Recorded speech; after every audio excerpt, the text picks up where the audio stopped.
Nosotros nunca hicimos esto para que la gente pudiera fumar. Nosotros hicimos esto para que el gobierno cambiara la manera de regular el mercado completo de la mota, que es la principal droga que le daba no solo ganancias al narcotráfico, sino que implicaba pues la organización de un sistema de distribución desde los lugares en los que se produce hasta los mercados de consumo que involucra crimen transnacional.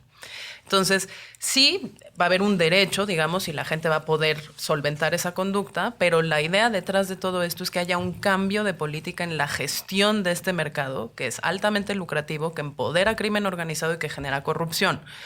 Lo insoportable es que al día de hoy estemos en una situación en donde cada vez hay más personas que lo que pueden es acceder a ese derecho por la vía burocrática y pesada del amparo, pero que el gobierno se sigue negando a hacer un cambio de política y de manejo de ese mercado que de todos modos, aunque va a la baja porque hay otras subidas de mercados de drogas sintéticas distintos, sigue empoderando crimen organizado en México y le seguimos metiendo un chorro de dinero público de la estrategia de seguridad a su persecución. La semana pasada acaba de salir que el primer lunes del mes Sedena se va a dedicar a quemar todas las drogas que incaute. Como por qué seguimos quemando y incautando drogas de este lado si en Estados Unidos el 60% de su población ya vive en estados con marihuana legal y todo Canadá también. Y esos son los principales mercados de destino de la droga mexicana, ¿no? Entonces, es como si estuvieras quemando efectivo. O sea, es como si tú anunciaras y contaminando que te vas a poner a quemar dinero, porque si en el otro lado lo están comercializando, está generando impuestos, forma parte de la economía legalizada, y de este lado tú estás destruyendo un bien. Olvídense que fuera droga. Imaginemos que el gobierno anuncia que se va a poner a destruir procesadores Intel todos los lunes del mes. Es la misma estupidez. O sea, ¿por qué tú vas a destruir un commodity o un bien de intercambio que tiene valor en una economía normalizada? Y fíjate, traigo algunos números, nada más para Échale. poner en contexto. En 2018, el cannabis legal en Estados Unidos generó en el estado de Washington 319 millones de dólares de ganancias impositivas. En California, 300 millones. En Colorado, 267 millones de dólares. En Oregon, 94. En Nevada, 70. En Alaska, 11. Y en Massachusetts, 5. Los últimos son los últimos estados que legalizaron en 2018. Esos son ya Entonces, ganancias tributarias. Ese no es el tamaño de la economía. No, el tamaño de la economía ya es la segunda economía que crece más rápido después del segmento innovación. En Estados Unidos es la marihuana legal y genera miles de millones de dólares en ganancias cada año. Pero digamos, cada estado ha logrado generar millones de dólares en ingresos tributarios y nosotros de este lado no solo la seguimos prohibiendo para que no llegue a donde ya es legal, ¿no? Sino que además no estamos teniendo una política que pueda informarnos, educarnos sobre los riesgos, decirnos que sí, decirnos que no, brindarles alternativas a los cultivadores, gestionar esto de otra manera que no sea pues a punta de balazos, policías y cárcel. ¿No? Al crimen organizado. Exactamente. Y eso conecta con la pregunta que te hizo Ixchel.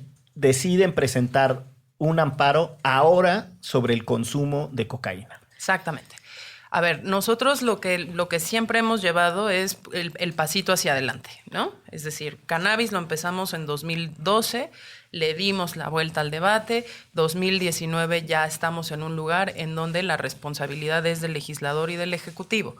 ¿Qué sigue? Pues la segunda droga más traficada y la segunda droga que genera más ganancias del crimen organizado en México, aunque no se produce en México, es la cocaína y no necesariamente se consume tanto en México, pero está de alguna manera muy penalizada, muy criminalizada y lo que sigue también es aventar la bola para allá para decir, nosotros dijimos desde el principio que íbamos por la regulación legal de todas las drogas hoy ilegales, con controles muy puntuales, sin necesariamente promover su uso, pero para eliminar lo que hoy en día consideramos el elefante blanco de las políticas de seguridad en Latinoamérica, que es el crimen organizado dedicado al narcotráfico. Entonces, lanzamos esto y la idea detrás de este amparo es volver a provocar un debate, pero ahora sobre la posibilidad real de cambio de política en 2019, que no es la legalización de la cocaína, es decir, sabemos que hoy en día no necesariamente nos podemos plantear esto en México porque no necesariamente se produce aquí, sobre la despenalización efectiva del consumo de las drogas ilícitas. ¿Y a qué voy? Muy claramente nos han engañado muchísimos años diciéndonos que en México el consumo no está penado. Efectivamente no es un verbo que conste en el Código Penal.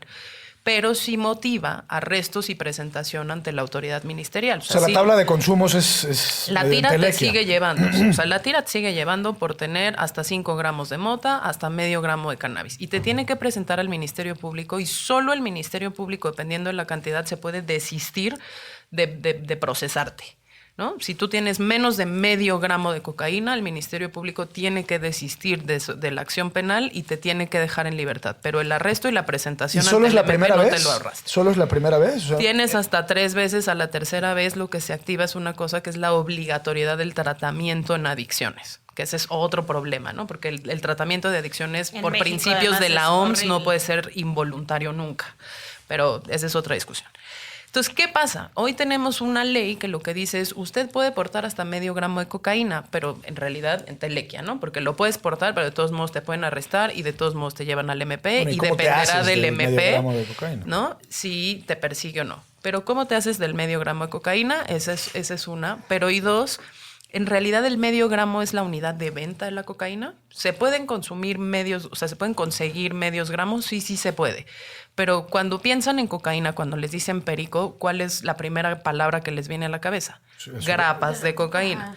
Las grapas de cocaína se llaman grapas porque son gramos. Se venden por gramo.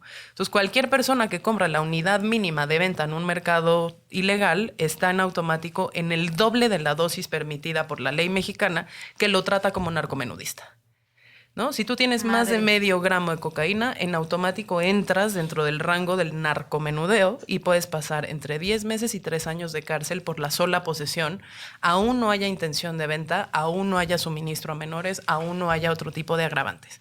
Entonces, con estos amparos lo que nosotros queremos poner sobre la mesa es el debate sobre si esa tabla realmente sigue siendo indicativa de las dinámicas del mercado ilegal y si es un uso efectivo de los recursos de seguridad y procuración de justicia ir persiguiendo gente por media grapa de cocaína, o si tendríamos que replantearnos cuáles son esas dosis de posesión que no van a ser perseguidas por la autoridad y sí concentrarnos, por ejemplo, en el lavado de dinero de gente como la Barbie, el Chapo y tal, y no necesariamente en el usuario de calle, que además es extorsionado, además es pues muchas veces criminalizado innecesariamente, o cuando la política de drogas en realidad se vuelve esa única manera en la que las ineficiencias de la autoridad se solventan, ¿no?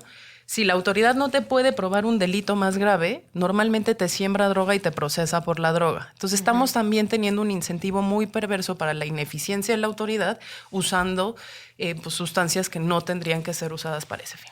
Oye, me encanta porque Elisa ya habla todavía habla en jurisprudencia. No, porque si no te procesa. Y entonces, cámbiale la situación jurídica.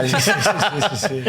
Y se expresa así como con una estructura que no, ya soy quisiera abogada, yo tener. Pero ya casito. No, sí, o sea, aquí te damos, en Derecho Remix, te vamos a dar el nombramiento de abogada legítima. Perfecto. Que alce la mano quien quiera. Que alce la mano quien quiera que le demos a Luis abogada legítima. Presente. Ahí está.